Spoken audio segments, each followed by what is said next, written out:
My cheek burned before my brain caught up. The crack ricocheted off the marble and froze the room, eyes jumping to the man who struck me and the woman who stayed still beside him. I am Admiral Rhea Calder. I did not raise a hand to my father. I raised my chin. Colors hung heavy from the rafters. The brass line stumbled mid-phrase. I held my breath the way we hold a perimeter, tight, disciplined, waiting for the next move. My father tried to pour words into the silence. Family, disgrace. His voice shaking in the vaulted air. Metal bloomed on my tongue. Chair legs scraped, gathering into one hard sound. Then everything happened at once. Boots hit stone. Zid. 400 sailors in dress whites surged to their feet in a single motion. Shoulders squared. Faces set. 2 flag officers stepped into the aisle, eyes cutting to me. The hall seemed to breathe with them. Slow inhale, slow exhale, until the tension snapped and their voices rolled like thunder. Admiral Calder, awaiting orders. The words struck the chandeliers and came back twice as loud. My father's hand, the same one that had just found my face, hung in the air, unsure where to land. Lips pressed thin. A few guests stood without meaning to. The band went mute. Even the flag seemed to quiver. Somewhere a glass tapped, then settled dead still on the dais. A camera light blinked red and held. I said nothing. I let the quiet do its job, hold the line. No revenge speech, no plea, no sermon. Just the steadiness years have hammered into me. The steadiness that carried me farther than anyone here predicted. Admiral Calder, awaiting orders. I met my father's eyes. For the first time in my life he looked away. The first time he told me I was nothing. I was 18. August heat clung to the house like a wet blanket. My brother, Noah, had just opened his West Point letter, and Colonel Martin Calder stood taller than I had ever seen him, pride swelling like he'd earned it himself. My mother, Evelyn, hovered with that careful smile she wore to keep peace that never lasted. I rehearsed my words at the edge of the room. Not West Point. Not law school. A uniform, yes, but one that belonged to me. When I finally spoke, the air shifted. His jaw locked. Fingers dug into the arm of his chair. Color rose in his face. You don't get to choose, he barked, loud enough for the neighbor across the hedges to hear. You think you're special? Without this family, without me, you're nothing. Noah smirked in the corner, soaking up the attention. My mother studied her hands, silence doing more damage than his shouting. I stood straighter. Kept my voice level. I'm not you. I won't live your life. I'll make my own. The strike was fast. The words after cut deeper. Get out. You're no daughter of mine. He stormed into my room, yanked open drawers, threw clothes into a duffel. My pleas hit his back and slid off. He shoved the bag at me and pointed to the door. My mother didn't move. Noah's grin widened. That was the last night I slept under his roof. I walked down our street with the house's glow shrinking behind me, rage hotter than grief in my chest. Under a sky that felt too low, I made a quiet promise, to prove him wrong, not for him but for the girl he tried to bury. That promise became fuel.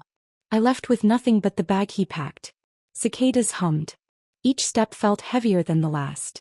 No plan. No real savings. No family who wanted me. I remember the dark windows of our neighbors' homes and wondered who had watched me leave, and who thought I'd earned it. I signed a month-to-month room near the bus depot. The carpet smelled like damp and old smoke. The mattress was so thin the springs printed into my back. The silence there wasn't peaceful. It was the kind that tells you every second that no one is coming. The first few nights I cried into my fists so the tenants next door wouldn't hear. Under the grief, something hotter flickered. Rage, small, steady, like an ember I cupped with both hands. It pushed me out of bed before sunrise. It walked me through the recruiter's door less than a month later. I signed with a steady hand, not because I thought I'd soar but because failure wasn't an option on my table. Boot camp tried to crack me. They looked me over, slender, forgettable, astray with nowhere else to be, and bet the week I wouldn't last. Doubt pressed blades between my shoulder blades. Every time someone muttered, "Too soft," I added a rep, another lap, one more hold past the shake. At night, bruised and humming, I lay on a thin mattress and heard his sentence again. "You're no daughter of mine." That line cut deeper than any cadence. So I used it. Fed it back into the work. Weeks bled into months. Survival became skill. Skill became fight craft. Somewhere between the blisters and the burn, I noticed the aim had shifted. I wasn't proving him wrong anymore. I was proving me right. Deployment stripped illusions faster than any drill yard. First lift into the desert, air thick with grit and anticipation. Around me, sailors checked mags and optics like they were tying shoes. Their eyes skipped past mine. I was still the outsider they expected to fold. Then the shooting started. The night tore open with tracers. Prejudice evaporated. The only currency that spent was who held the line, who kept their head when the world roared, who dragged a bleeding teammate to cover and came back for the rest. I remember Petty Officer Luis Aranda on my back after an IED shredded the convoy route. My legs trembled, lungs on fire, uniform slick with his blood. He whispered a prayer meant for anyone listening. I didn't stop until we hit hard cover. We both collapsed. He lived. After that, the eyes around me recalibrated. Suspicion thinned. Trust took root. Years stacked, dusty towns, plywood outposts, nights broken by distant thunder, the metallic tang you never quite wash out. I learned to lead by doing. When chow ran light, I ate last. When the pack felt heavier than the day, I took more of it. Respect arrived without being summoned. By the time I pinned Lieutenant Commander, I had more scars than medals. Some you could trace with a fingertip. Others stayed out of sight, etched deeper, permanent. I folded flags. I wrote letters no parent should ever receive. I stood graveside with a spine like rebar and went back to work the next morning. And still, no word from home. No calls. No cards. It was as if someone ran an eraser through my name on the family ledger. So I built a different family. One forged under red lenses and bad weather. Men and women who knew me not as the daughter a colonel discarded, but as the officer they trusted to get them back. Ceremonies came and went. My side of the stage stayed spare.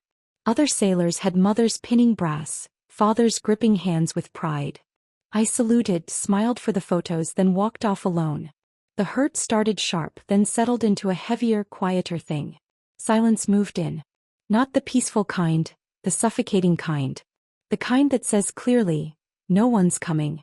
My father didn't call. My mother didn't write. Noah stayed a ghost. Their quiet told me what I was worth to them. I wore that silence like training plates and kept climbing. Every rotation carved something new. Weapons.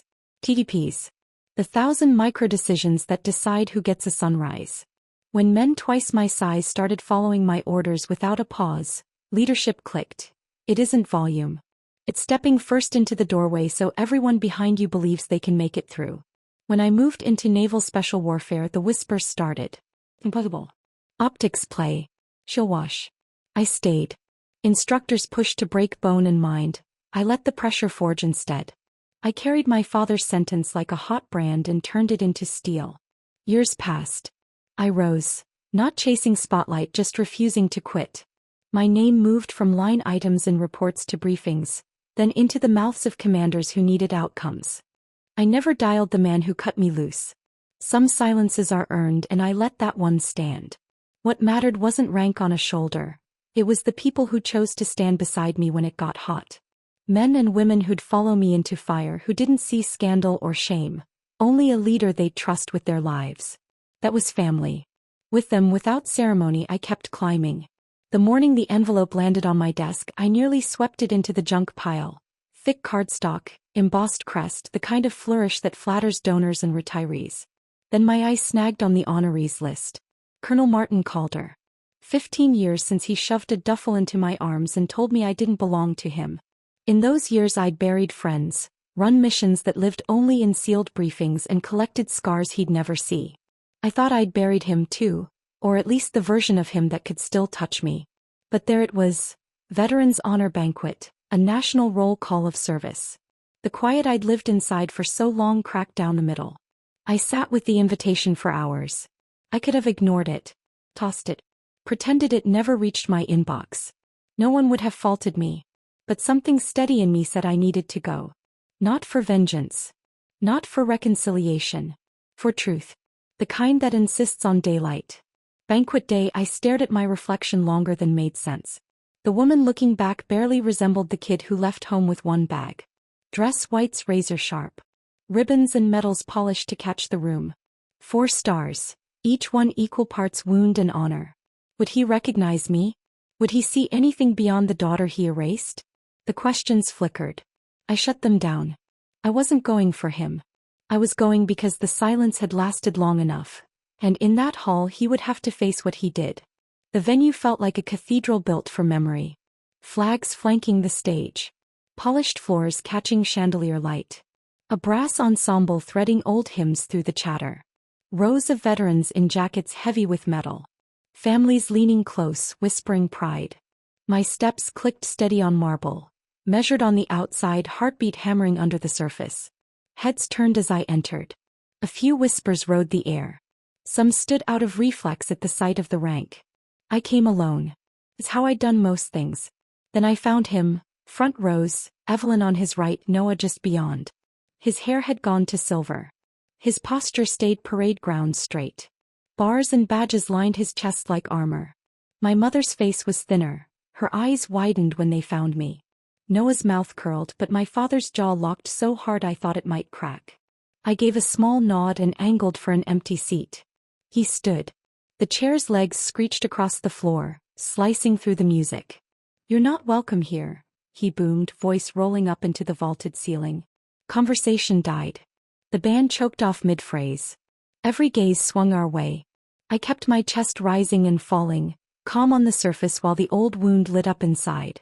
Before I could move, his hand flashed. The slap snapped through the hall, clean, undeniable. Gasps rippled. Some looked away. Others froze, trapped in the moment with us. My face burned, but I didn't flinch. Not after all of it. Because I knew what was coming. For a beat, nothing moved. His hand still hovered, trembling like even he understood the line he'd crossed. My cheek throbbed. I held my ground and met his eyes. The silence pressed in, thick, suffocating, the kind that waits for a woman to break. He expected it. I saw it in the curl of his lip, certain he'd shrunk me back into the girl he'd thrown out. The quiet didn't hold. It shattered under the sound of hundreds of chairs sliding back in unison. Boots hammered stone, thunder rolling across the hall. I turned just enough to see them rise. Row upon row of naval special warfare operators 400 strong. Shoulders squared. Faces carved from granite. Every one of them stood unyielding. Faces set like carved stone. Their eyes weren't on my father. They were on me. Then the roar hit, one voice amplified by hundreds, while two flag officers stepped forward, salutes razor crisp. The chandeliers trembled with the sound. Admiral Calder, awaiting orders. It rolled through the hall like artillery. Guests recoiled. A few clutched at their chests. Others rose before they knew why, bodies recognizing authority when they heard it. Color drained from my father's face. The proud colonel who once curated my humiliation looked suddenly small. His medals flashed but carried no weight. A veteran with snow-white hair pushed to her feet. Her voice carried clean across the hush. She pulled my son out under fire in Kandahar, dragged him when no one else could. He's alive because of her. Another voice followed from deep in the rows. She commanded Blackwater Tide. Half this room is breathing because she wouldn't quit. More voices rose, dozens, each account stacking on the last until they broke over the room like surf, drowning out the old narrative with the simple math of what I had done. The hall wasn't his anymore. It belonged to the truth. I still didn't speak. Didn't need to. Silence is a command if you've earned it. Mine said hold. Stand fast. And they did. I looked back at my father. For the first time, fear flickered in his eyes. He took a step back, hand dropping uselessly to his side. The mask he'd worn his whole life cracked and a smaller man showed through. His mouth opened. Nothing came out. Around us, the veterans' voices kept echoing, stitching my story into the walls. I didn't hit him back. I didn't scream. I didn't ask for an apology that was never coming. I just stood my ground and let the quiet wrap him in chains. Second by second he had to face what he'd thrown away, not just a daughter but the right to ever claim me again. The generals lifted their hands once more, salutes steady as pillars. The operators held at attention, fury leashed only because I hadn't cut it loose. Loyalty pressed the air around me, denser than any speech. He tried one more time, voice breaking. She's nothing. She's weak. No one bought it. Evidence stood shoulder to shoulder. 2 flag officers for 100 warriors and a chorus of veterans with memories that don't lie. His words shattered and fell at his feet. I turned. My heels cracked the marble like a metronome for judgment. Sailors split the aisle, eyes locked forward, letting me pass. Applause rose, not polite, not thin, but a wave that filled the hall and kept rising. Thunder. Certain. Undeniable. At the doorway I paused and let it wash over me, not as a trophy but as proof. Proof that endurance outlasts slander. That truth keeps its footing when lies run out of air. I didn't look back. Silence was my answer. Silence was my win. Sometimes the sharpest revenge isn't revenge at all. It's living so fully, so fiercely, that the people who tried to erase you can no longer pretend you're gone. I am Rhea Calder. And I left him there, drowning in the quiet he earned.